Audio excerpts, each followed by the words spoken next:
Welcome back to Sunday Night Spookies, the podcast dedicated to exploring the mysterious and the spooky unknown. My name is Lex. And I'm Sarah. And this is episode 19, Dimensions. Yeah, this is going to be a pretty chatty episode. Yeah, when we made the decision to make an episode about dimensions, we did so with the intention of making or discussing different dimensions in our earthly existence. Yeah, like Limbo, for example. Or like, you know how we talk about residual hauntings? Like, you could catch something on camera and that's a ghost opening the same door it did for 30 years in this place of work. Like, it's just kind of like the same goings-ons. Yeah. In the same space, different space-time. Yeah. I think that's what we've decided, if that makes sense to you. Yeah. It's like, okay, like we talked about, she's never seen Stranger Things. I've only seen some of Stranger Things, like maybe a season and a half, like not that much. But kind of like the Stranger Things dimension with like the guy, the Demogorgon or something. I don't remember what his name is. But like it's happening around you, you just can't see it type of situation. But science says something else. Yeah. Like, well, because when I initially started Googling, I typed in parallel universe. Because parallel, to me, is same time, same space. On the same course. On the same course. Well, and I think that's because when I think of parallel in music, I'm a music student, parallel means happening at the same time, like in different voices, but the same time. Like when you think about parallel octaves or fifths. God, I hate school's out and I don't want to think about it. But I think that's probably where my mind went to that. It's because like parallel universes, same time, same space type thing. Like we kind of put together like parallel universe, alternate reality, dimension. Yeah. Kind of in the same bubble, and they're not the same bubble. No, very far. They're similar but different. Similar but different. Mm-hmm. So the episode kind of went from dimensions to alternate realities existence-wide. Yeah. So the first part of the episode is going to be what science defines as a parallel universe and the evidence that we have that actually shows that they're possible. Because I think that there's alternate dimensions and parallel universes. Me too. With parallel universe being the scientific definition. Yes, I agree, but also I don't agree that the scientific definition covers what I would call a dimension on this earthly plane. It does not. You have a definition later that kind of describes what you're talking about. Yep. So get ready to be confused the whole time. It's going to be a wild ride, and I don't know what we're actually going to call this episode. Maybe like multiverse versus dimensions. Yeah, or something like that. Discussion. Sarah and Lex go crazy trying to figure this out. So, like I said, we're going to start with the science. And I Googled parallel universe. But parallel universe in the science community just means an entire other universe. Like a whole separate solar system, a whole other universe, the whole thing. And so I'm going to go into talk about like the Big Bang Theory and the multiverse theory and the five supporting arguments for the multiverse theory, if that makes sense. But before we dive in, disclaimer, we're going to be talking about the Big Bang Theory. And a lot of religious people can get very angry about the Big Bang Theory. We're not trying to insult anybody or any religion or say that the Big Bang Theory actually happened or didn't happen or that your religion is wrong. Nothing. But to explain the multiverse, I have to explain the Big Bang Theory, and that's according to science. So yes, we are science people. Yep. And paranormal people, if those can exist in the same space. I think that they do. So yeah. Please don't come at us. Don't be offended. Yeah, please. There's nothing to be offended about. Yeah. Okay. So if you don't know, the Big Bang was basically a giant explosion, inflation, expansion, whatever you want to think of it as, about 13.7 billion years ago something kicked off a Big Bang. And science has kind of come to the conclusion that everything that we know today, the universe as it is, was one single particle. Okay. It was one little tiny pea. Grain of sand. Yes, one grain of sand. That's what it was. Floating in space-time. Okay. That's just what it was. Something. They don't really know what. There's theories on that, but that was... I could talk about that all day. That's for a science podcast. Something made this one particle explode, expand, move, contract, everything into a bunch of other million particles. Okay. And that is the matter we know today. That's us. That's dust and stardust and water and... Okay, I support that. Yeah, it's just one... Not necessarily my own existence, but the existence of things. I accept that as reasoning. Yeah, because, I mean, and if you talk about, like, quantum physics and all this kind of stuff, which... way over my head. I watched some videos about, like, how quantum physics relates to dimensions, and I turned it off. Yeah, like... It's way over my head. I'm super excited to talk about this because it's, like, super interests me, but... Like, there was a Netflix documentary on black holes and space-time and quantum physics, and I'm like, I had to have my husband, like, pause it and explain it, because he's a genius, but I had to have him pause it and explain it to me continuously, because I didn't I didn't get it, but I wanted to. Okay, so like I said, something made this thing explode, this one particle, into all these millions of different particles, and once the particles began to cool down and shrink because they're not hot and moving anymore. That's kind of how science has explained the planets, the stars, the galaxies, whatever, is once everything settled after the explosion and landed where it was going to land. That's... Okay, like picked its orbits and... Yep, that's just kind of how everything... Okay. There we are. Sure. And how gravity and all that stuff. Yeah, I can think of, like, the analogy of if you... use a syringe to put glitter in gel. Initially, it's going to go all over the place, and then eventually that glitter is going to be suspended in the gel. Okay. That's how I don't know why it's a good analogy. But thank you. Look at me. So when we talk about so that just made one universe. Okay. Supposedly. That made our universe. Then there begs the question of, what if that happened again? Why couldn't that have happened further down, 20 miles in the opposite direction? Obviously, 20 miles is a very 20 miles scale. Is not that far. We're talking about, like, space. I mean, like 100 light years. Yeah, why couldn't that have happened that way?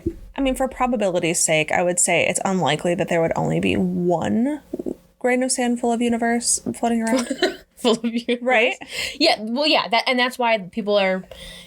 Scientists now are, like, genuinely convinced, like, I have a few quotes from people, that there are multiverses, many universes. Because why would that happen just once? Right. Why? Just once. In the history of space and time. In the history of everything. Yeah. So since we can't actually travel outside of our universe yet, I'm sure the day will come.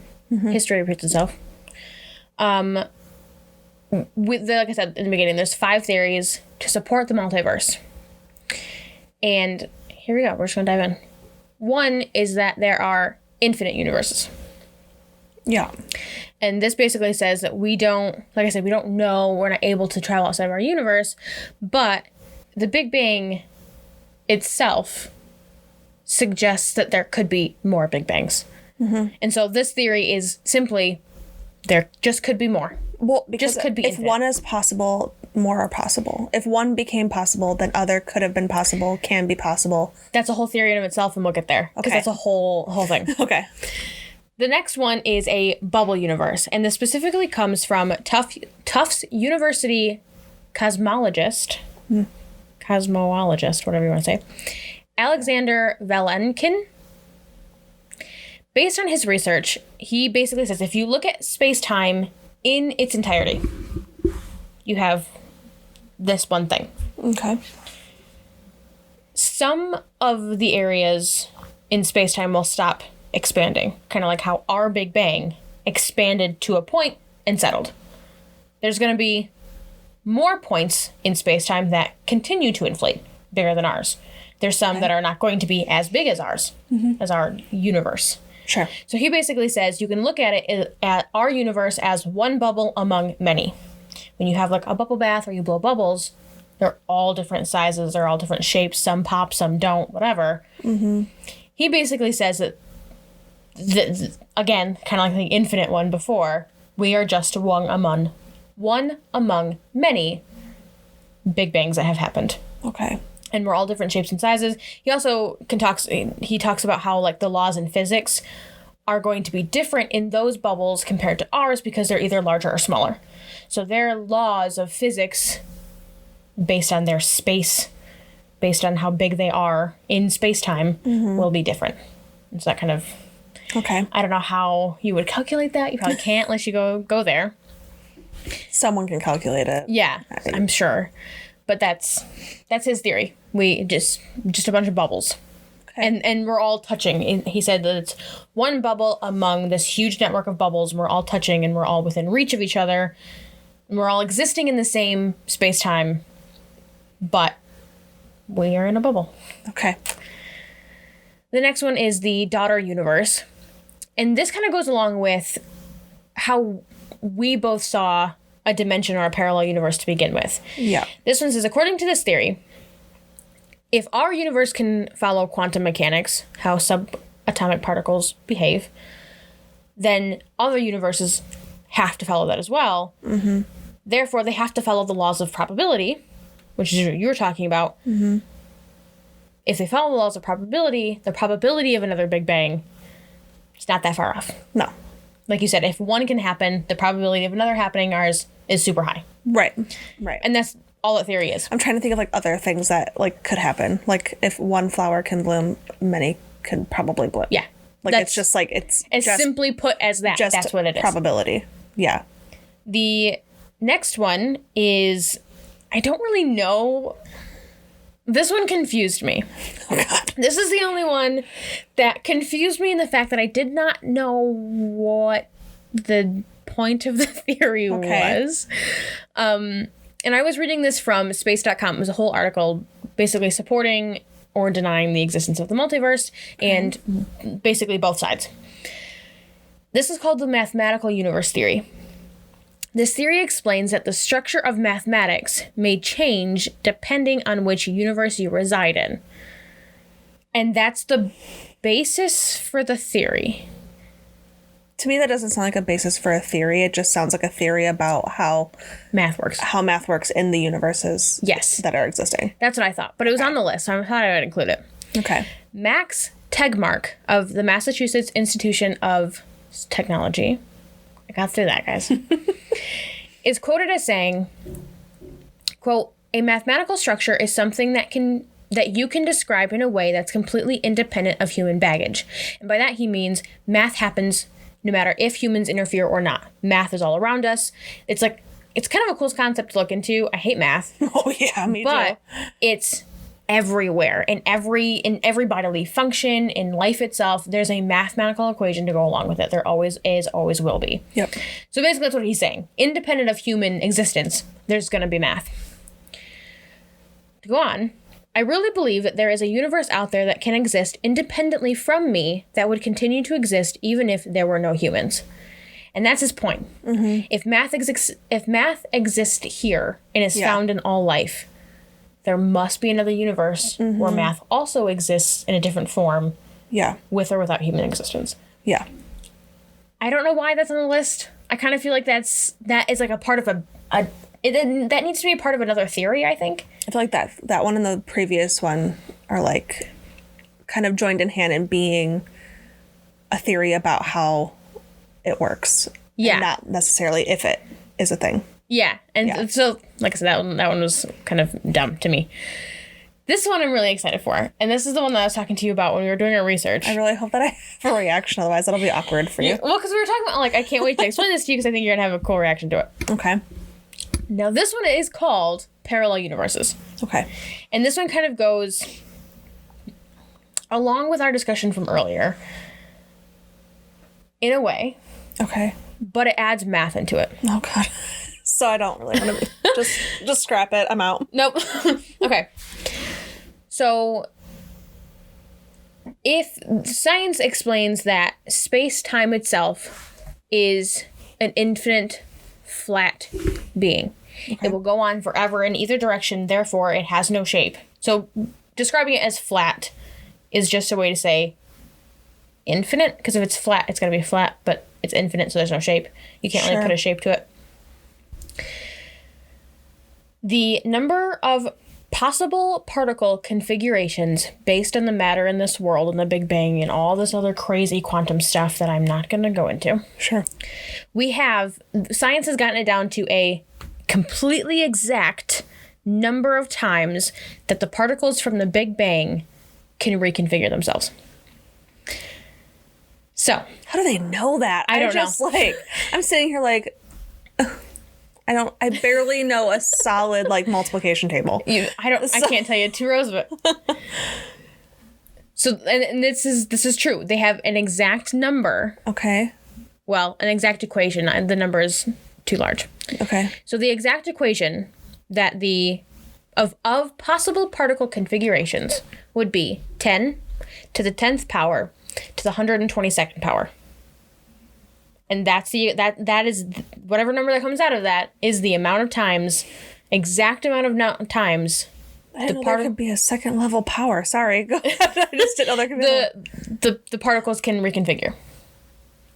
Okay. Because we only have what we have. Matter is never created nor destroyed. We only have what we have. You know what I mean? Right. So all of those particles in this universe can be reconfigured 10 to the 10th to the 122nd power. That's a lot. Whatever number that is. Okay. I don't know. In my head, I'm like, what's 10 times 10 times 10 times 10? Okay. I don't know. Okay. Someone knows. Not me, though. So, if the space-time that these particles reside in is infinite, then there is an infinite number of cosmic patches. The particles then must repeat themselves. If we only have this many particles, but space-time is infinite, those particles will have to reconfigure into the same configuration eventually. Okay. So that means you and I exist in another universe exactly as we are today. What we're doing, every decision we're making is exactly the same. You'd think I could make slightly better decisions somewhere else, but apparently not. But that also means that we exist in another universe next to ours with only one particle moved. And the next universe over, 2 particles are moved because there's a reconfiguration. So in 3 universes over, your eyes could be 2 millimeters closer. And that's the only change. Because only 2 particles Looked at myself. were reconfigured. I looked at myself in a mirror just now. I was like, wait, 2 centimeters closer? We have mirrors to see if we look dumb or not. Whatever, it's fine. They know by now. I just stare off at the bottom of the screen occasionally. Yeah. It's fine. I'm checking my hair. So this is the theory that I can 100% get behind. Yeah. Because if there's an exact number, because matter can never be created or destroyed. You were drilled that in high school, in middle school. We can have an exact number of configurations then, if we know how much matter we have. And if space-time is infinite, there has to be more Big Bangs. There has to be more than just one particle floating in space to start everything up. You know what I mean? Yeah. Okay. And that's why I think, I always say this is the phrase, history repeats itself, because because when you look at a star exploding, or one of those cosmic explosions, the particles of the star explode and expand. And those particles can get reabsorbed into other stars, or meteors passing by, or whatever. Or the particles themselves become stars and expand and explode, and then become stars and expand and explode. I just think that everything repeats itself. Yeah. That's just where I stand in life at this moment in time. Yeah, Ask me in 10 years, it might be different, but I just think that has to be a possibility. Yeah, I agree. And I think if that's a possibility, or if this is at this point, it's not really a possibility. Yeah, I mean, there are multiple universes. That's what I think. I mean, there are multiple universes, whether or not there's me with my eyes 2 millimeters closer in a different universe. I guess that's a theory because we don't know. We don't know, right? We don't know. But if it's possible, which it is, I think is where we've gotten so far, then I think it's not that far off to assume that there's dimensions on Earth. Yeah. And this could be the 6th Earth that this universe has gone through. Right. You know what I mean? Who's to say that humans haven't already destroyed it and this is our 4th? I'm sure. This is our 5th go around, whatever. We are the worst. We are the worst. I'm sure that we have. Pretty destructive. So now that we've insulted all of humanity, what I was getting at was that, if that's possible, dimensions are possible. And I really wanted different dimensions on our Earth are possible. Yeah. That's kind of what I wanted the episode to be about originally. But we really got into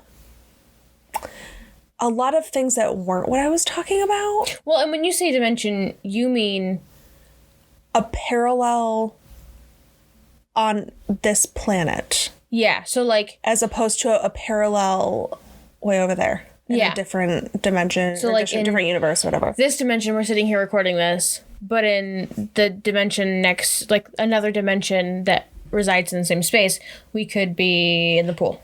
Yeah. Or we got our shit together fast enough that we were already done recording. That never happens. We always do. There's always something. And that's I kind of made a note of that too, because somebody in one of the websites that I read, I wish I could remember which one, but they were saying you in your current state could be watching a movie. You decide to turn off the movie, but in this parallel universe, you could just decide to keep watching the movie.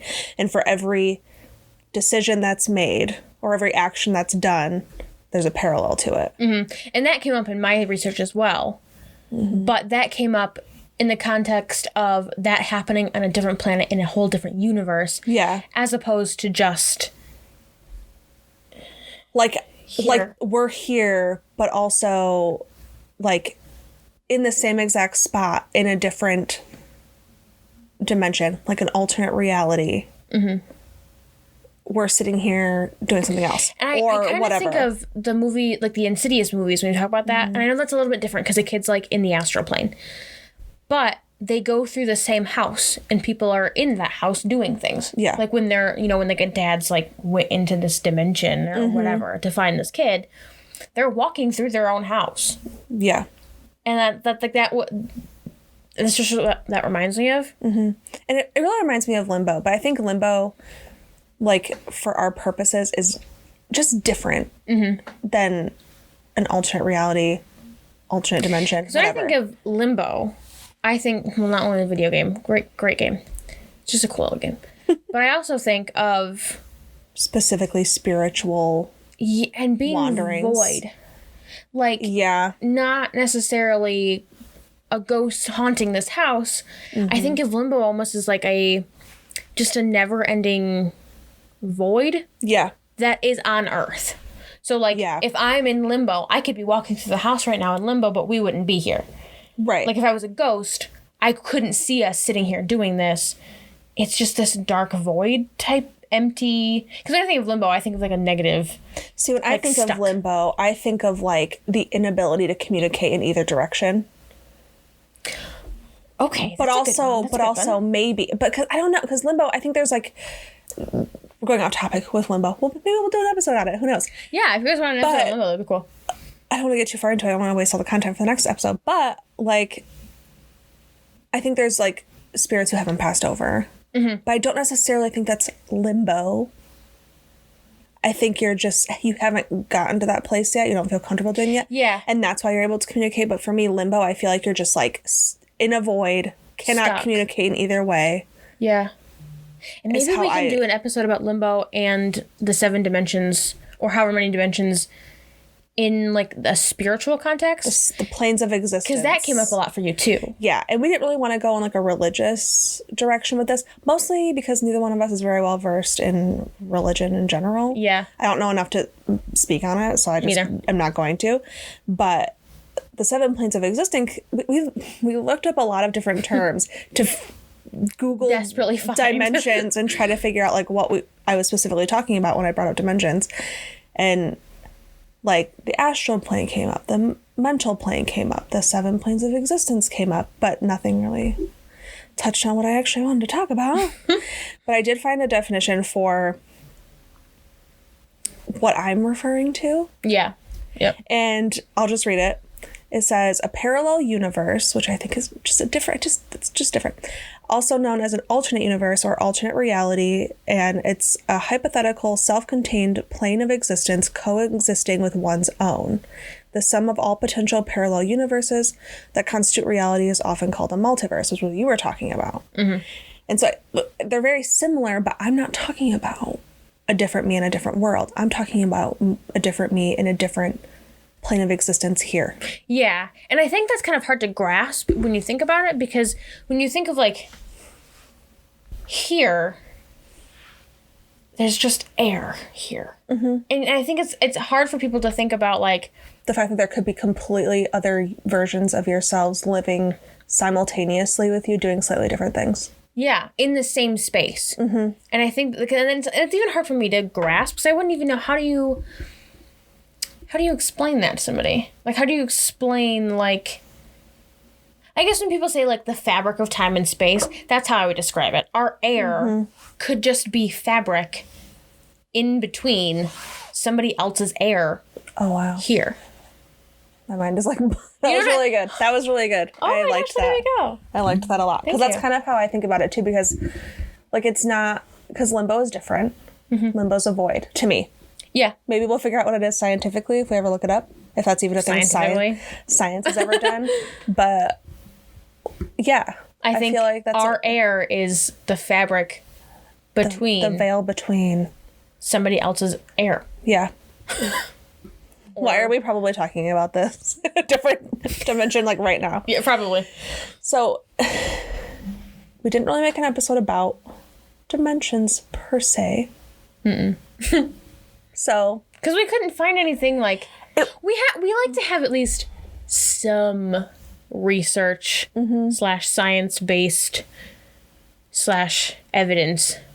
Yeah, for our topics. Yeah, but with this one, it didn't work out in that way, and because you had already started the research about the multiverse. Yeah, well, because when I googled parallel universe means what your definition is.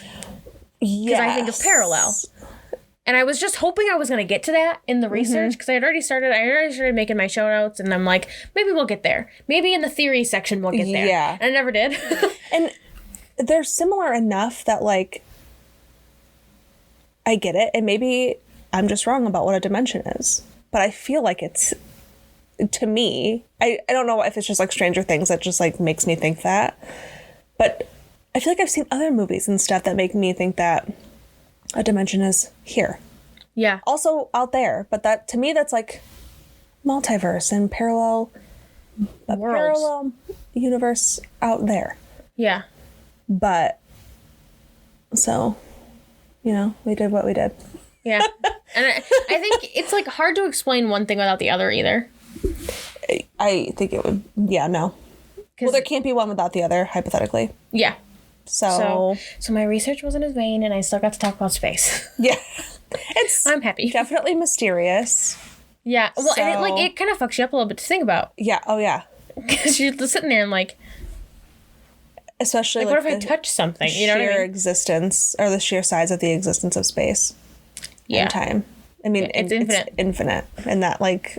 And I fully believe that. Whether that, like, can be true or not, I think this space-time is infinite. Mm-hmm. Yeah, I would agree.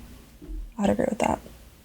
So, let us know what you think about dimensions. I just want to know if, like, we're the only ones that think dimensions are, like, not just here, but, like, a dimension is here.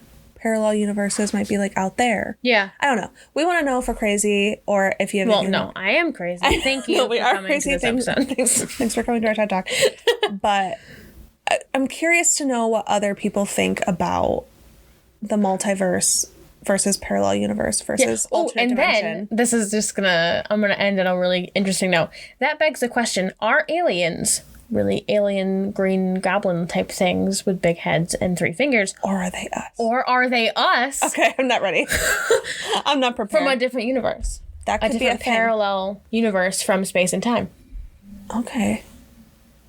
I'm onto something, guys. This is a good brain day for me. But also, if that's the case, have they already visited us and pretended to be us? Well, that movie, like, Host. That's what I think of. Why does it remind me? Oh my God, what is that movie called? Invasion of the Body Snatchers. I've never seen that. I've seen like there's a newer one, but I've seen the original one. It's like in black and white, I think, for the most part. But so it's gotta be just great. The graphics are not good, but that's kind of what it reminds me of. Is like basically aliens are coming down to be what if you. It's or just whatever. us trying to communicate with the other us's from the parallel universe. Yeah. Man. Okay.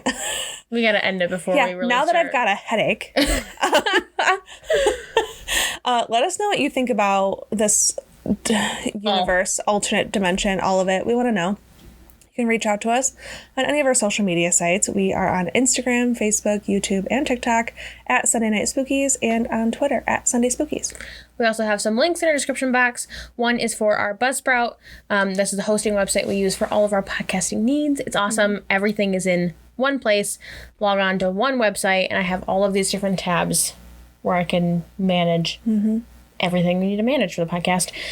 So if you'd like to start your own podcast or you're interested, go ahead and use our link. You get an Amazon gift card if you do. We also have a link to our Instacart. Hate grocery shopping. I say it every week. I'm not a people person. Sorry. Not sorry. And I always spend way too much money when I actually go to the store. So if you'd like your groceries delivered, because convenience, you can get free delivery on your first order of $30 or more. And we also have our Cash App link to support the show. This is a lot of time and money that we put into this, and we like adventure, and we're broke. So, and we have some really great investigations planned. Yes. For season 3. Should all go well. Yeah. Should all go well. I would like to promise things, but I cannot. But should everything go as planned, monetarily and time-wise, we have good things planned. Yeah. So, if you'd like to donate to our cause, or you'd like us to visit a topic or visit a location that we can realistically get to, shoot some money our way. Everything goes right back into giving better and more content for you guys, and we appreciate everything. We hope you enjoyed this episode of Sunday Night Spookies. Join us next week for our last episode in season 2, our Henderson Castle investigation. Please tune in for that. Please do. It was a very wild ride, and we cannot wait to share things. Yep. New episodes are released every Sunday evening. Thanks so much for listening, and as always, stay spooky.